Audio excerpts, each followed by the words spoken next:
साल की पहली पुत्रदा एकादशी पर चाहे कुछ मत करना, लेकिन ये एक चीज़ जरूर खा लेना। राधे राधे दोस्तों, आपका स्वागत है। पौष पुत्रा एकादशी का दिन भगवान विष्णु को प्रसन्न करने और उनका आशीर्वाद लेने का अद्भुत अवसर है। इस दिन 3 तरह का भोग अर्पित करने से न सिर्फ भक्ति का फल मिलता है, बल्कि घर में समृद्धि, शांति और सौभाग्य की प्राप्ति होती है। हिंदू कैलेंडर के अनुसार पौष माह के शुक्ल पक्ष की एकादशी तिथि को पौष पुत्रदा एकादशी कहा जाता है। इस बार पुत्रदा एकादशी 10 जनवरी को मनाई जा रही है। यह दिन विशेष रूप से उन लोगों के लिए महत्वपूर्ण है जो संतान सुख की प्राप्ति के लिए संकल्प लेते हैं। इस दिन भगवान विष्णु की पूजा और उनको भोग अर्पित करने से पुण्य की प्राप्ति होती है। लोग इस दिन भगवान को अलग अलग प्रकार के भोग अर्पित करते हैं, जो घर में सुख, समृद्धि और शांति का कारण बनते हैं। आज हम आपको बताएंगे कि पौष पुत्रदा एकादशी पर भगवान विष्णु को कौन सी 3 सूखी चीज़ों का भोग अर्पित करना चाहिए। 1. फलों का भोग। पौष पुत्रदा एकादशी के दिन भगवान विष्णु को ताजे फल अर्पित करना शुभ होता है।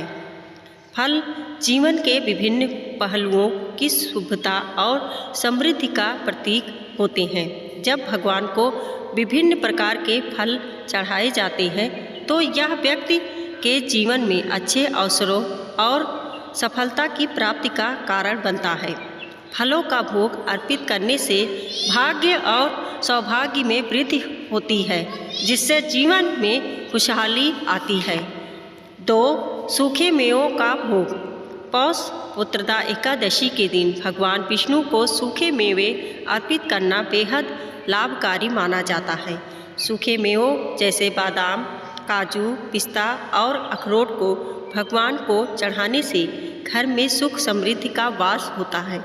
यह भी माना जाता है कि सूखे मेवों का भोग लगाने से व्यक्ति की आर्थिक स्थिति बेहतर होती है और धन की प्राप्ति के मार्ग खुलते हैं। इसके अलावा इन मेवों का सेवन स्वास्थ्य के लिए भी लाभकारी होता है। 3. पंजीरी का भोग। पौष पुत्रदा एकादशी पर पंजीरी का भोग भी बहुत खास माना जाता है। पंजीरी भगवान विष्णु को अर्पित करने से घर में पारिवारिक सुख शांति बनी रहती है। यह विशेष रूप से गृह कलेश दूर करने और रिश्तों में सामंजस्य बनाए रखने में मदद करता है। पंजीरी का भोग परिवार के बीच प्रेम और सद्भावना को बढ़ाता है और सबके बीच सामूहिक सौहार्द की भावना को प्रबल करता है। पुत्रदा एकादशी के उपाय। 1. पुत्रदा एकादशी के दिन श्री हरि विष्णु जी का पंचामृत से अभिषेक करें। ऐसा करने से आपके कार्य क्षेत्र में आ रही मुश्किलों दूर होंगी और आपको अपनी स्किल दिखाने के नए मौके भी मिलेंगे। 2. अगर आपके वैवाहिक जीवन में मनमुटाव की स्थिति बनी हुई है और दिन ब दिन कलेश होता रहता है तो पुत्रदा एकादशी के दिन माँ तुलसी की पूजा करें। इस दिन लक्ष्मी माता और तुलसी माता को श्रृंगार की सामग्री अर्पित करें। 3. पुत्रदा एकादशी पर दान करने का विशेष महत्व माना जाता है, इसलिए अपने जीवन की सभी मुश्किलों को दूर करने के लिए पुत्रदा एकादशी के दिन किसी गरीब या ज़रूरतमंद को भोजन कराएं। 4.